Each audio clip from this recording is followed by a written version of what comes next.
നാട് മുഴുവൻ നിരങ്ങി നാട്ടുകാരെ മുഴുവൻ പറ്റിച്ചു നടക്കുന്ന ചില അലവലാദികളുണ്ട്. ഇങ്ങോട്ട് വാ. I told you don't touch me. എന്താ രാമേന്ദ്ര പ്രശ്നം? പ്രശ്നം പറഞ്ഞാൽ ഭയങ്കര തമാശയാ. ഇപ്പൊ ഒരു മൂഡിലെ ക്യാമറയും കൊണ്ട് പോവും എന്റെ ഫേസ് നിനക്ക് ആഭാസൻ സാലി കളിക്കില്ല. It's not funny anymore. Okay എന്തൊക്കെയാ നടക്കുന്നേ?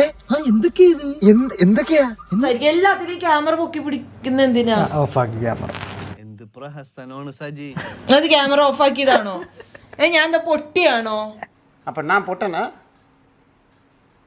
இத்தனையும் நான் செய்து கொண்டிருக்கேன், நான் பொட்டனா? Sally, why are you fucking laughing, bro? Sally, why are you fucking laughing, bro? എന്താണ് പ്രശ്നം എന്ന് പറഞ്ഞാൽ ഞാൻ ക്യാമറ മാറ്റാം. അല്ലെങ്കിൽ ഞാൻ ബേബിനെ വീഡിയോ എടുക്കാൻ വേണ്ടിയില്ലേ? Are you a child, bro? No, I am a monster. I am a grown up man. നീ എവിടെ നിന്ന് കിട്ടിയോടോ ഈ ഉണ്ടാക്കണേ? Sally, എവിടെയോ എന്തോ ഒരു തകരാറ് പോലെ. എടാ ദേഷ്യം പിടിപ്പിക്കല്ലേ സാലി. ഞാൻ- ഇറിറ്റേറ്റ് ചെയ്യുന്നേ. എടാ നാറി, നിനക്ക് നാണോ?